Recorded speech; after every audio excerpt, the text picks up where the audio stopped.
Did you know that working from home could be the most productive time you've ever had? All the way back into 2014, there was a Harvard Business Review article saying if you want people to be more productive, get them to work from home. But here's the thing, every single article until now you will find of people working from home, it was people that self-selected or somehow by choice were working from home.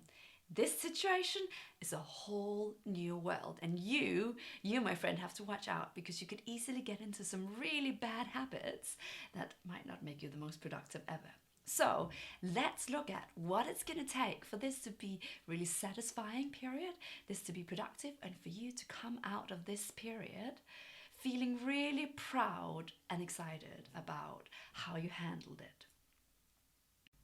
I've divided the tips in this video into 5 sections. We've got scheduling and structure, energy and attitude, meetings, and leadership connection and communications, and then a bonus sections. If you have kids at home, the bonus section is for you.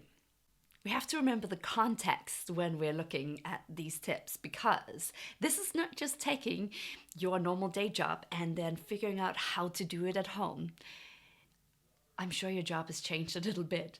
For some people, it will have changed a little. Some people, medium sized, and some people a lot, because the whole climate in which we're doing business is changing and we're all figuring it out as we go. It's full of unknowns on a local level, on a national level, on a global level. And so it's not just business as usual now working from home. It is, how do I do my job from home when things are changing around me and quickly, and everyone else is also working from home? We all have to be a little bit extra patient in this period where everything is different. And in a crisis, everything is highlighted. So your bad habits will be highlighted. Everyone's tempers will flare up at different times. And this is not a time to just hide away and hope for the best and hope no one notices. This is a time to double down on your own development and look at whatever flares up for you. How can I develop? High performers do not wait for their organization to design a leadership program or development program for them. High performers are always looking at, how can I improve? How can I improve through this experience? So go get a piece of paper right now. Yes, press pause, get a piece of paper right now. And I want you, as you're listening to this, to write down at least 3 things that you're going to work on to improve yourself. It's going to make a difference. Tiny bit of improvement today and every day from here on onwards, that adds up to a massive difference. Double down on your development. If we haven't met yet, I'm Nomi Melchior-Nathan, and I'm an executive coach and leadership consultant. And why should you listen to me? Well, besides from me working from home or being based at home for the last 12 years, I have worked with leaders at all levels, from first level leaders all the way up to chief fire officer, general counsel, CEO. And for those curious ones of you who's asking, well, what kind of companies has she worked with? Yeah, some of them are startups or lesser known because they're smaller companies, but I've also worked with global multinational and huge national organizations. So I have worked with Lego Education, Lego House. I have worked with Mars and Mondelez. I have worked with Tesco and Tesco Bank. I have worked with BBC Studios, Gloucestershire Fire and Rescue Services, Arriva, British Gas, so many others. I have never specialized in a specific sector or industry, because the bit that's my jam, the bit that I love doing, is the kind of stuff you cannot crunch in a spreadsheet, and it isn't specific to any industry because it's the human stuff. It's the stuff that means that one team is succeeding better than another and one leader is crushing it better than another. So let's get into those tips. Scheduling and structure. First up, schedule your day. I'm telling you, you need to figure out the day before at least what you're going to do the next day. Because when you sit down to work, you're going to go, uh-huh, or all you're going to do is dial in to those calls that are scheduled. Make sure you plan. You need to plan even more than you would usually plan, because there are so many distractions in your day at home. And this brings me to another thing you want to schedule and plan. You want to figure out, what are you going to eat that day? And when are you going to have breaks, and what are those breaks going to be? And this might sound like micromanaging yourself, but yes, if you're not someone who would have self-selected to work at home, you probably need to really put up a little bit of a strict schedule to start with, because you don't want to stand there with the fridge door open and just, looking into it. And that lunch break that was meant to be just half an hour can easily become very long, as you decide first what you're going to have for lunch, and then you cook it and you make it and you hang out and speak to other people that are in your house, etc., etc. You can see where it goes, right? So schedule, plan out your day. What are you going to do? And plan out those breaks. Plan out the food, have an idea about what's going to happen at different points. Breaks are essential. No one is getting productive from just sitting in their cave and just hunkering down and working from morning to evening. That is not how us human beings are wired. So I know we're only supposed to be outside for limited time, but make sure, if you can, get fresh air. Exercise, even if that means inside in your house, jumping around. Do different things that get you moving and get the blood pumping. Have healthy snacks, all of that stuff. You know it. I don't have to tell you all of it. If you're really keen on being incredibly productive, you might want to try the Pomodoro Technique. Have you heard of it? Basically, the idea is that, it's from the Pomodoro tomato egg timer or kitchen timer. In the kitchen, that's what it's named after. And you set a timer, use your iPhone or whatever you've got, for 25 minutes, and be really clear about what is the task, what is it you need to get done in that 25 minutes. And then when 25 minutes are done and it beeps, you then have 5 minutes of break time, legit, whatever, scrolling time or whatever you want to do, eating time, 5 minutes legit break, and then you continue to set the timer again for 25 minutes. Choose a place to work. This is really easy if you have a home office, right? That's going to be your workplace, unless you're competing with someone else who's also going to be working from home. But if you don't have a home office, when I first used to start working from home, I didn't have a home office, but what I had was a box, which might sound funny, but it had all my work stuff in it, and I would move it. For most of us now, it's just a laptop. But, have your stuff and unpack it and have a place that you set up for work, and so that you can pack it away. That separation, which may not be as simple as works 8 hours and then, the rest of the time is something else. It might really work for you to split it in different chunks now that you're home. That's one of the advantages of being at home, is you can split it in different chunks. But be really clear for yourself about when work is on and when work is off. And one of the dividers is either a room where you can close the door or a box that you can put things in and close the lid on, so that you really feel that there is time off and there is time on. When to focus, when to relax. That's really important. So to stay focused and productive throughout the day, here are 2 questions I want you to keep asking. One, for the morning: what is most important today? Or a different way of asking it would be, what would make today feel really worthwhile and like I'm really proud of what I achieved today? And then throughout the day, for each task, I want you to ask, what is the purpose of this task? Or what is my intention with doing this thing? How do I want it to be, right? Keep asking yourself this, because we need to keep focusing. And by the way, if you were thinking, is that specifically a stay-at-home kind of a working from home tip? Well, no, not really. This is a great habit to take with you and to use every single day. But as we talked about, working from home, particularly in a landscape of uncertainty, highlights everything and could make your bad habits flare up. So double down on the really good habits you can put in place. Moving on to energy and attitude. Your attitude through this period will be remembered. And just because you're working from home and you don't walk past people seeing them in the corridors, don't think that people don't pay attention to how you're showing up. It becomes even more evident and people will read even more into those little details. So watch your own energy and your own attitude. So you want to look at making sure you have physical activity, but you also want to look at that you have grounding things. I highly, highly recommend meditation. Yes, I will dare say the word meditation. Or for you, it might be mindfulness practice. And if this is all new to you, let's keep it super simple.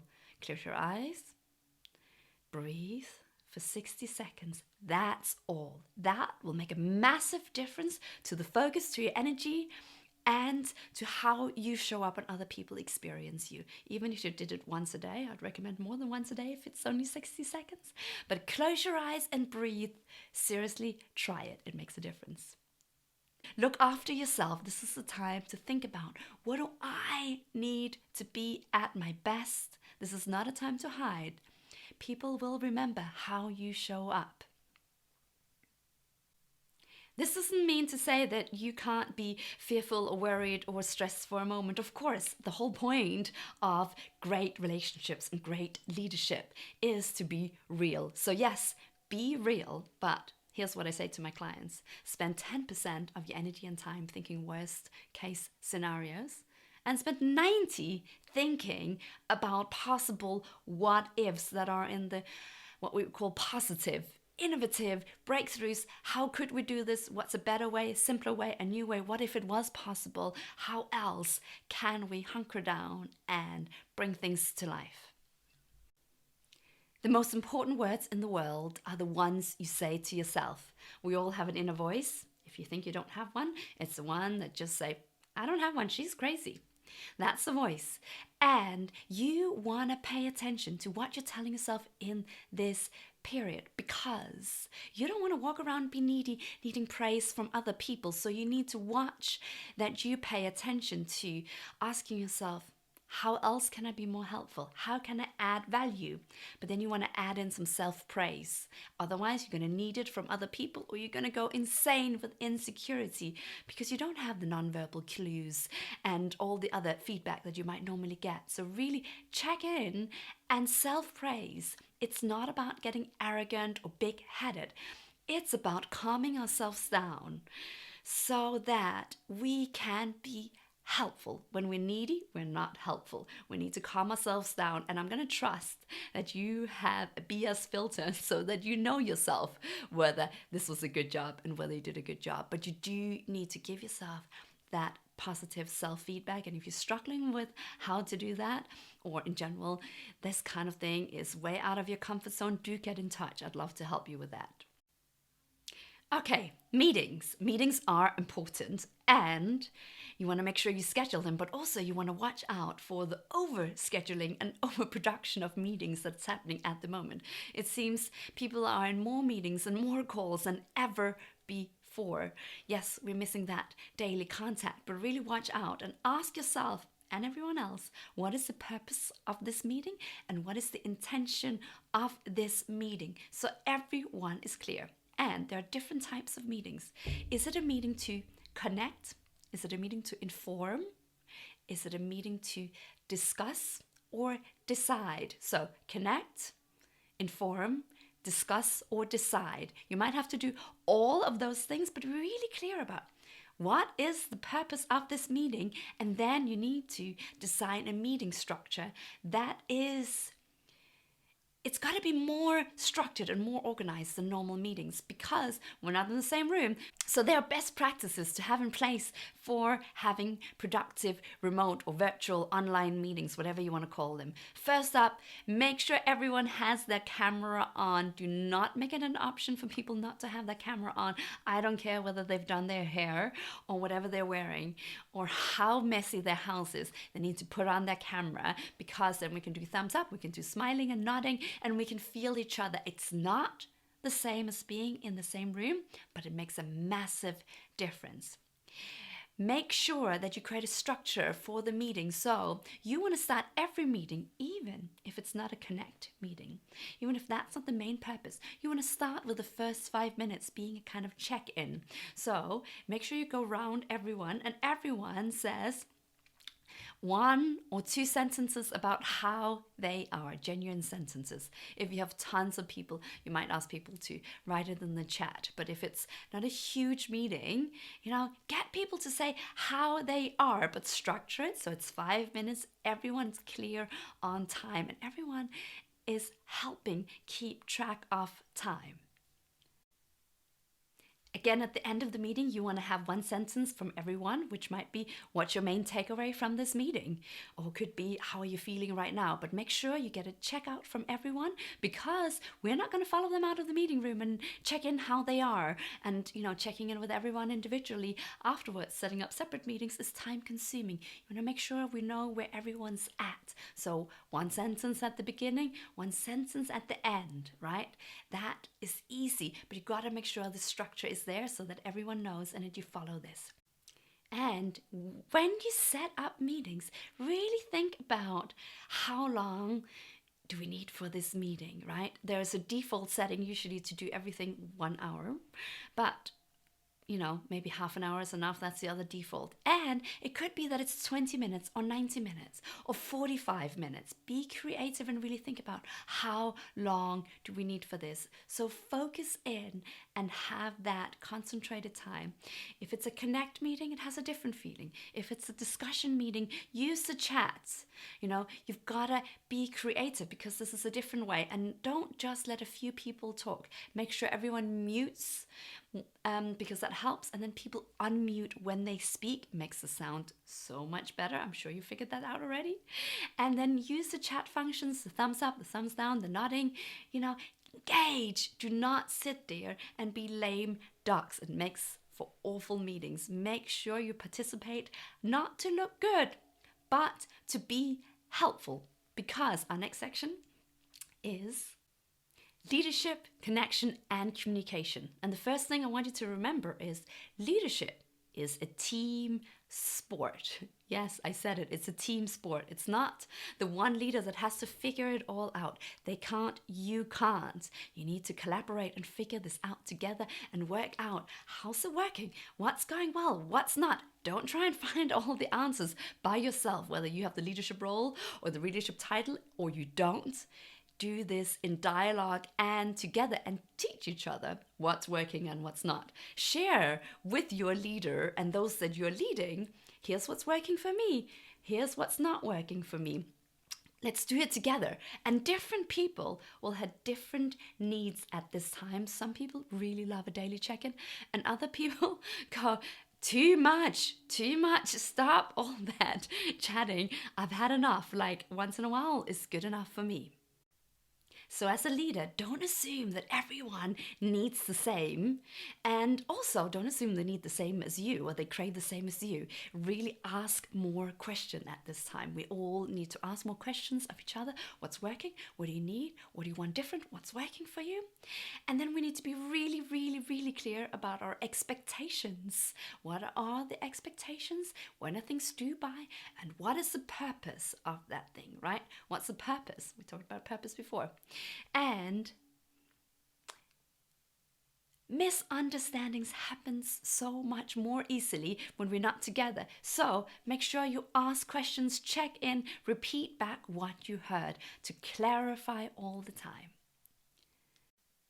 There's loads of information that we're just used to picking up when we're walking around, hanging out with our colleagues in the same workplace, and that's not there right now. So, in general, assume positive intent. We said misunderstandings could easily happen. Assume that everyone wants to do a good job. And I want you to ask yourself, how could I add more values to my team, to my colleagues, to my peers, to my leaders, to everyone around me, to my organizations? Look at how to add value. And then I want you to think about connection and belonging and feeling each other. This is like basic human needs. Some of us need lots more of it and some of us need less of it, but make sure you have those connection conversations that you might really miss. Think about relationships that you want to nurture and you want to make sure you take good care of through this period. And then you might want to schedule in virtual coffees. This might be part of your break or it might be part of your work sections, but again, be mindful. A connection or a virtual coffee doesn't have to be half an hour or an hour, right? Default meeting sessions or times. It can be a 10-minute chat, right? Or a 5-minute one. How long would the water cooler coffee machine chat be? So be mindful about how long, or you'll spend the whole day just thinking, all I did was chat to people and didn't get anything done. And that won't feel satisfying either. And then I want you to notice that you have a kind of special power, which is when you close your eyes and think about a specific person, you will have a feeling about whether, I don't think the relationship with that person's that strong right now, or I think they're waiting for something from me, or I'm feeling a bit jarred with that person. You have a sense for how that relationship is going. And instead of just going, well, this is how it is, step up, be a high performer, do something about it, be proactive about your relationships. It doesn't happen naturally. You don't just bump into people. You got to be deliberate about the relationships that need to be nurtured. You need to ask questions, check in with people, and really be helpful with other people. And also ask for what you need and what you feel would help you thrive more. Okay, we're on for the bonus section, which is one for you if you have kids. But even if you don't have kids or you don't have young kids at home, stick around. This will only take 2 minutes and you'll get some nuggets in here even without kids. And then after that, I have something more for you.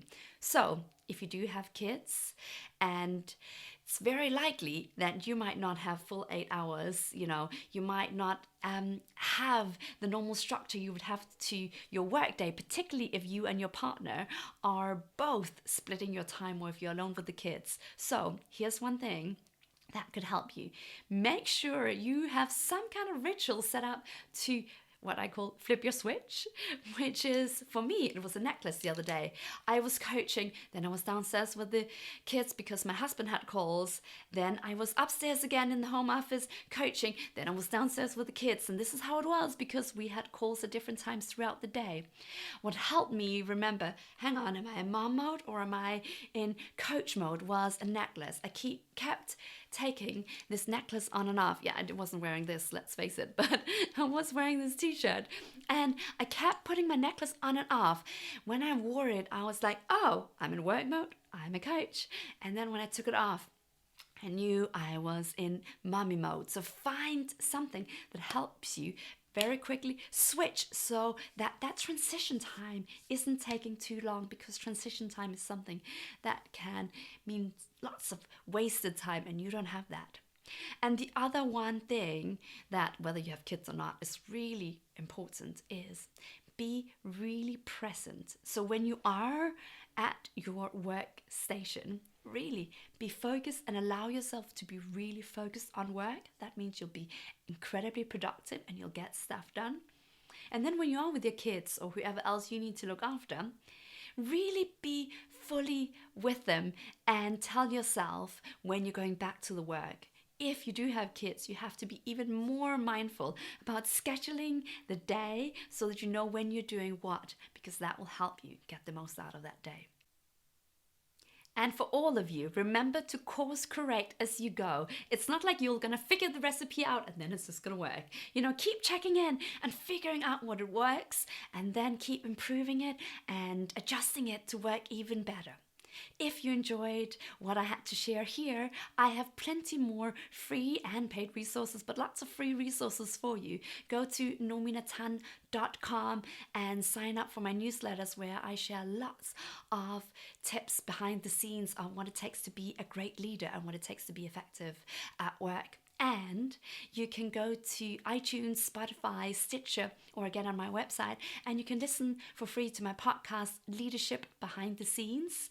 So look for Leadership Behind the Scenes, and there are 28 episodes. So lots of material about trust, about dealing with uncertainty and change, and great other things. And remember, now is a really good time to breathe.